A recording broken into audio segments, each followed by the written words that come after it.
जीवन में ज्यादा रिश्ते होना जरूरी नहीं, पर जो रिश्ते हैं उसमें जीवन होना जरूरी है। जिंदगी की हर सुबह कुछ शर्तें लेकर आती है और हर शाम कुछ तजुर्बे देकर जाती है। तूफान भी आना जरूरी है जिंदगी में, तब जाकर पता चलता है कौन हाथ छुड़ाकर भागता है और कौन हाथ पकड़कर। सोच का ही फर्क होता है, वरना समस्याएं आपको कमजोर नहीं बल्कि मजबूत बनाने आती है। अकेले हो तो विचारों पर काबू रखो और सबके साथ हो तो जुबान पर काबू रखो। कोई भी रिश्ता अपनी मर्जी से नहीं जुड़ता, क्योंकि आपको कब कहां किससे मिलना है यह ऊपर वाला तय करता है। मान और सम्मान की लड़ाई में कभी अकेले रहना हो तो रह लेना, लेकिन किसी के सामने खुद को टूटने मत देना, क्योंकि जब खुद का सम्मान करोगे तभी दूसरों से सम्मान पाओगे।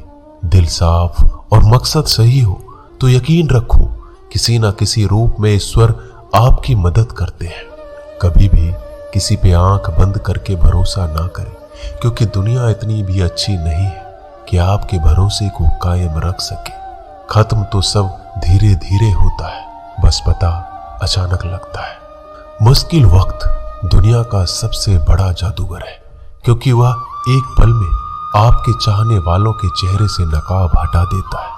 गलती जीवन का एक पन्ना है, लेकिन रिश्ता पूरी किताब है। जरूरत पड़ने पर गलती का एक पन्ना फाड़ देना, लेकिन एक पन्ने के लिए पूरी किताब को मत खोना। किरण चाहे सूर्य की हो या फिर आशा की, जीवन के सभी अंधकार मिटा देती है। सब्र और सच्चाई एक ऐसी सवारी है जो कभी अपने सवार को गिरने नहीं देती, ना किसी के कदमों में ना किसी के नजरों में।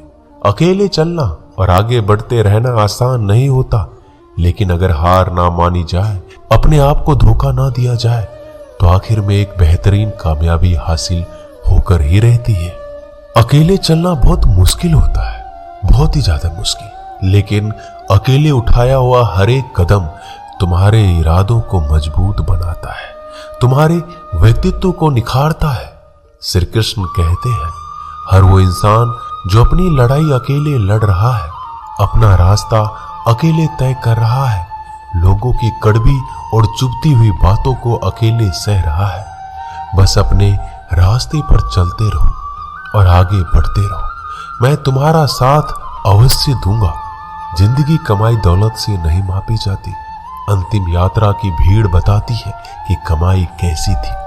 सत्य केवल उनके लिए कड़वा होता है जो लोग झूठ में रहने के आदी हो चुके हैं।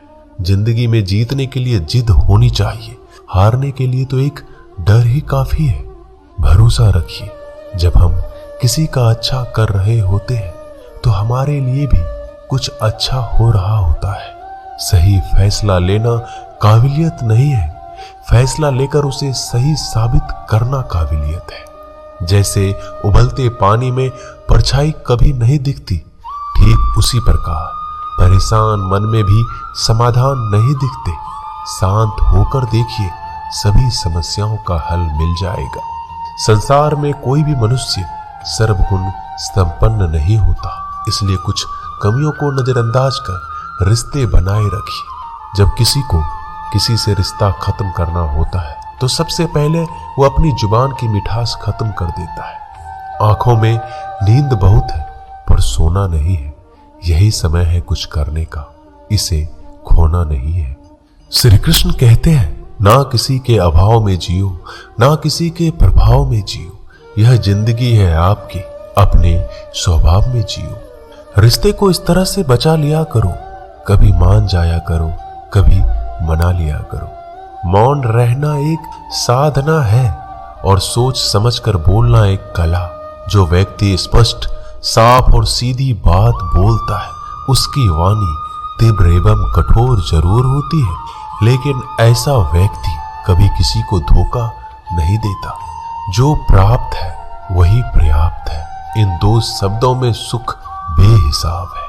कर्म बहुत ध्यान से कीजिए, क्योंकि ना तो किसी की दुआ खाली जाती है, ना किसी की बद्दुआ। कभी याद रखना कि अगर ये दुनिया भेड़ियों का एक जंगल है तो तुम उन भेड़ियों के राजा हो। कहते हैं कि शिकार की तलाश में निकला भेड़िया उन भेड़ियों से ज्यादा भूखा होता है जिन्होंने अपने शिकार को पा लिया हो। तो तुम्हें बस इसी भेड़िए की तरह बनना है जो अपने शिकार की तलाश में भूखा हो। उसका दिमाग तेजी से काम कर रहा हो कि भूख कैसे मिटाया जाए, और ये भूख है कामयाबी की, दूसरों से कुछ अलग कर दिखाने की भूख। लोगों की निंदा से परेशान होकर रास्ता ना बदलना, क्योंकि सफलता शर्म से नहीं साहस से मिलती है। जीवन में आपको रोकने टोकने वाला कोई है तो उसका एहसान मानिए, क्योंकि जिन बागों में माली नहीं होते वह बाग जल्दी उजड़ जाते हैं। जो लोग मन में उतरते हैं उन्हें संभाल कर रखिए, जो लोग मन से उतरते हैं उनसे संभल कर रहिए। बुद्धिमान लोग कभी इतिहास नहीं रचते, वो तो सिर्फ इतिहास को पढ़ते हैं। इतिहास तो पागल लोग रचते हैं जिन पर दुनिया हंसती है। जिंदगी में इन दो लोगों से हमेशा दूर रहना, एक जो व्यस्त रहने का दिखावा करता है और दूसरा घमंडी, क्योंकि खुद को व्यस्त दिखाने वाला व्यक्ति अपनी मर्जी से बात करेगा और घमंड वाला व्यक्ति अपने मतलब से याद करेगा। किसी को धोखा देकर ये मत समझो कि आप चालाक हो, ये सोचो कि उस इंसान को आप पर विश्वास कितना है। ये इंसान की फितरत है, यदि आप उसका एक बार सहायता ना करो तो वो आपके द्वारा पहले की गई सारी सहायताओं को भूल जाता है। घमंड के अंदर सबसे बुरी बात यह होती है कि वह सामने वाले को कभी महसूस नहीं होने देता कि वह खुद ही गलत है। हमेशा याद रखना कि समस्याओं का कोई आकार नहीं होता, वो तो आपके हल करने की क्षमता के अनुसार बड़ी या छोटी हो जाती है। इंसान को इंसान धोखा नहीं देता, बल्कि वो उम्मीदें देती है जो वो दूसरों से रखता है। जिंदगी में किसी को उतना ही तकलीफ देना जितना कि तुम खुद बर्दाश्त कर सको, क्योंकि तकलीफ देने में बहुत मजा आता है, लेकिन जब खुद के ऊपर आती है तो बहुत रोना आता है। जिंदगी में कोई भी इंसान अपने आप को ऐसे नहीं बदलता। जिंदगी में कुछ ऐसे हादसे हो जाते हैं जो उस इंसान को बदलने पर मजबूर कर देते हैं। किसी के सामने गिड़गिड़ाने से ना तो इज्जत मिलती है और ना ही मोहब्बत। इसलिए अपने स्वाभिमान को हमेशा बनाए रखना। यदि आप में काबिलियत होगी तो वह खुद चलकर आपके सामने आएगा।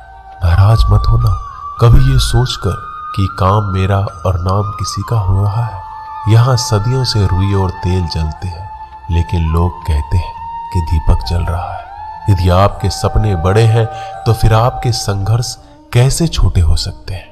यदि कोई आपका विश्वास तोड़ता है तो आप उसका धन्यवाद करना, क्योंकि वही आपको सिखाता है कि विश्वास किसी पर बहुत ही सोच समझ कर करना चाहिए। यह इंसान बहुत ही खुदगर्ज है।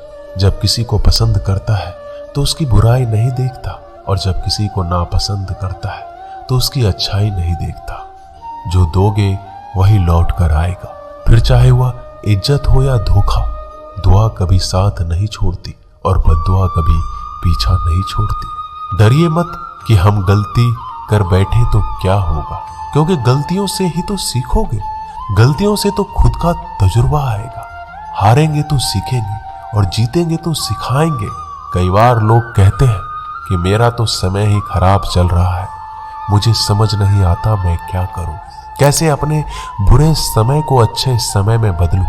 सच तो ये है, आपको एक चीज जो बुरे समय में जरूर करनी चाहिए, और बहुत से लोग ये चीज करना छोड़ देते हैं। चलिए इसे समझते हैं इस कहानी के माध्यम से। एक बार एक बहुत ही गरीब किसान था। वह गरीब था, मेहनती था, खुश था। वह रोज सुबह उठकर भगवान से केवल 10 मिनट मंदिर में जाकर भगवान के आगे हाथ जोड़कर प्रार्थना करता था। उस किसान की पत्नी भी हर रोज किसान के साथ मंदिर जाती। प्रार्थना करके वो सारा दिन अपने खेतों में काम करता। उसका जीवन बहुत ही अच्छा चल रहा था। अपनी मेहनत की कमाई से वो कुछ ज्यादा नहीं कमा पाता था, लेकिन फिर भी जितना कमाता था उसमें से कुछ पैसे लोगों की भलाई में लगा देता था। एक बार उनके गांव में एक बीमारी फैल गई। किसान का इकलौता लड़का बहुत बीमार हो गया। किसान के गांव में इस बीमारी के इलाज के लिए कोई अच्छा डॉक्टर नहीं था। पास के शहर में उस लड़के को ले जाया गया। शहर के इस अस्पताल का इलाज बहुत ही महंगा था। उस बेचारे किसान के लिए अस्पताल की, डॉक्टर की फीस, दवाइयों का खर्चा आदि दे पाना बहुत मुश्किल था। किसान दिन प्रतिदिन हिम्मत हारता जा रहा था। एक दिन अस्पताल में बैठे बैठे वो इतना हताश हो गया कि वह जोर जोर से रोने लगा और कहने लगा, पता नहीं किस चीज का बदला ले रहे हैं भगवान। कभी वो खुद को कोसता तो कभी परमात्मा को। पर किसान की बीवी को अटूट विश्वास था परमात्मा पर। परमात्मा उनको इस मुसीबत की घड़ी में मदद करने जरूर आएंगे। पर किसान को आशा की कोई किरण नजर नहीं आ रही थी। अस्पताल की कुछ ही दूरी पर एक मंदिर था। किसान की पत्नी उस मंदिर में हर रोज प्रार्थना करने जाती, पर किसान का दिल नहीं करता प्रार्थना करने को। डॉक्टर ने किसान से कहा उसके बच्चे के इलाज के लिए 10,000 की आवश्यकता है, पर किसान के लिए इतनी बड़ी रकम इकट्ठा कर पाना असंभव था। किसान की पत्नी अब भी मंदिर जाती थी।